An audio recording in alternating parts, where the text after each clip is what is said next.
Assalamu alaikum. What is demand?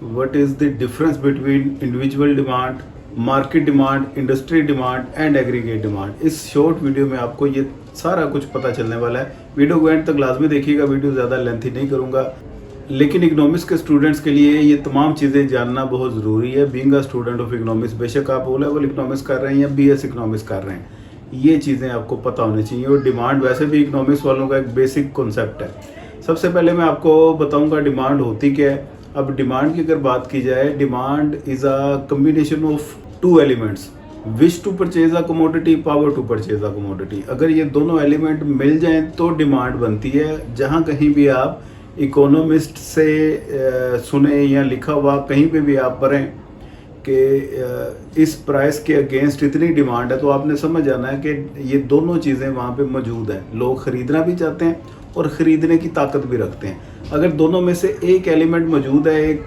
Absent है, तो वो डिमांड नहीं हो सकती। वो या तो इंसान की ख्वाहिश हो सकती है या उसको किसी और ज़मरे में लेके आएंगे, लेकिन वो डिमांड नहीं है। ठीक है जी। अब क्वांटिटी डिमांडेड बेसिकली वो अमाउंट ऑफ डिमांड है जो प्रिवेलिंग प्राइस में, जो मार्केट में प्राइस चल रही है, उसके अगेंस्ट जितनी क्वांटिटी में लोग उस प्रोडक्ट को, स्पेसिफिक प्रोडक्ट को खरीदना चाहते हैं, वो क्वांटिटी डिमांडेड होगी। अच्छा जी, अब बात करते हैं इंडिविजुअल डिमांड की। इंडिविजुअल डिमांड क्या होती है? कोई भी इंडिविजुअल शख्स, आप, मैं, आपका कोई फैमिली मेम्बर, दोस्त, आपका जो भी कोई डिमांड करता है उसे इंडिविजुअल डिमांड कहते हैं। और इंडिविजुअल डिमांड का प्राइस के साथ नेगेटिवली रिलेशन होता है। उस प्रोडक्ट की प्राइस ज़्यादा कर दें तो डिमांड इंडिविजुअल कम कर देगा, प्रोडक्ट की प्राइस कम कर दें तो डिमांड ज़्यादा कर देगा। मिसाल के तौर पे मैं अपनी एग्जांपल अगर आपको देता हूं, तो मार्केट में आइसक्रीम की प्राइस 100 रुपीज़ है। मैं अपने बजट को देखते हुए मैंने आइसक्रीम की डिमांड सेट की हुई है। मैं महीने में 4 बार आइसक्रीम को अफोर्ड कर सकता हूँ। अच्छा जी, ये तो मेरा सिनेरियो हो गया। अब फ़र्ज़ कर लेते हैं आइसक्रीम की प्राइस रिड्यूस होके 50 पे आ गई है। तो अब मैं जहाँ पे महीने में 4 बार आइसक्रीम अफोर्ड करता था, अब मैं उसको 8 बार अफोर्ड कर सकता हूँ। तो मैंने आइसक्रीम की डिमांड इंक्रीज़ कर दी, 4 से इंक्रीज़ करके मैं 8 पे ले गया।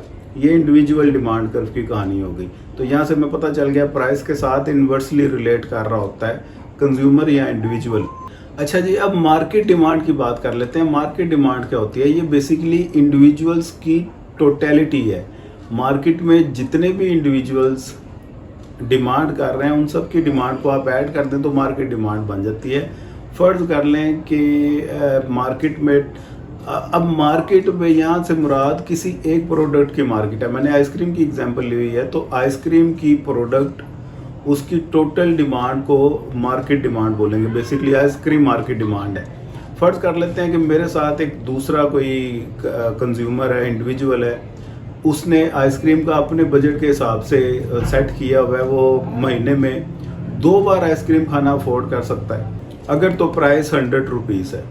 अब फ़र्ज़ कर लें आइसक्रीम की प्राइस कम हो गई है, कम होके वो 50 पे आ गई है। अब ये जो 2 बार खाता था, ये आइसक्रीम की डिमांड ज़्यादा कर देगा। हो सकता है ये 3 बार अब आइसक्रीम खाए या 4 बार खाए या 5 बार खाए, अपने प्रेफरेंस के अकॉर्डिंग ये एडजस्ट करेगा।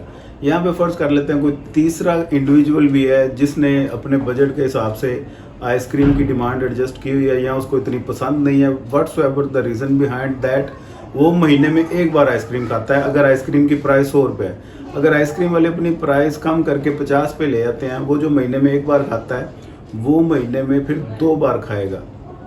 ठीक है जी। तो अगर तो मार्केट में 3 ही कस्टमर हैं, तो इन तीनों की डिमांड को ऐड कर लें, ये मार्केट डिमांड बन जाएगी। क्लियर होगी बात? अच्छा, अब बात करते हैं इंडस्ट्री की डिमांड क्या होती है। इंडस्ट्री डिमांड, इंडस्ट्री रिप्रेजेंट करती है पूरी आइसक्रीम की इंडस्ट्री को। अब आइसक्रीम की मार्केट एक छोटी टर्म है, जिसमें आप ये समझ लें कि हम वाल्स की आइसक्रीम की बात कर रहे हैं, लेकिन आइसक्रीम ओमोर की भी मार्केट में चल रही है, गोरमे वालों की भी चल रही है, वाल्स की भी चल रही है, डिफरेंट ब्रांड्स की चल रही है। ओवरऑल आइसक्रीम के जितने भी ब्रांड्स हैं, पूरी आइसक्रीम की इंडस्ट्री की अगर बात की जाए तो उसकी डिमांड कितनी है, वो प्राइस के साथ कैसे रिलेट कर रही है, तो ये इंडस्ट्री की डिमांड होगी।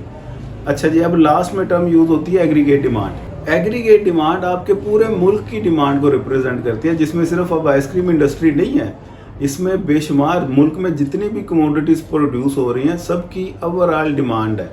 ओवरऑल डिमांड किस तरह से रिलेट करती है, जो कि ऑब्वियसली इंडिविजुअल की डिमांड से ही मार्केट की डिमांड का बिहेवियर बना, मार्केट की डिमांड से ही इंडस्ट्री की डिमांड का बिहेवियर बना, और इंडस्ट्री की डिमांड से ही एग्रीगेट डिमांड का बिहेवियर बना। तो हम ये कह सकते हैं कि प्राइस का और डिमांड का इन्वर्स रिलेशन होता है। बेशक वो कोई सी भी डिमांड हो, मार्केट हो, इंडस्ट्री हो, इंडिविजुअल हो, एग्रीगेट हो, तो प्राइस के साथ डिमांड हमेशा इन्वर्सली रिलेट करेगी। तो मेरा ख्याल है ये तमाम कॉन्सेप्ट मैंने आपको और इनका डिफरेंस अच्छे से समझा दिया होगा। अभी भी कोई चीज़ स्पेसिफिकली पूछना चाहते हैं तो नीचे वीडियो के कमेंट में मुझे लाजमी बताइएगा। सामने स्क्रीन पे आपको मेरा व्हाट्सएप नंबर नज़र आ रहा है। BS इकोनॉमिक्स और O लेवल इकोनॉमिक्स की हम क्लासेस करवाते हैं। किसी ने ज्वाइन करनी हो रब्ता कर सकता है। दुआ में याद रखिएगा। खुदा हाफिज़। ਮੈਨੂੰ ਇਕਨੋਮਿਕਸ ਕੁਆਟਰ ਨਾਲ ਪਿਆਰ ਹੈ, ਤੁਸੀਂ ਵੀ ਪਿਆਰ ਕਰੋ, ਸਬਸਕ੍ਰਾਈਬ ਕਰੋ, ਲਾਈਕ ਕਰੋ ਤੇ ਕਮੈਂਟ ਕਰੋ।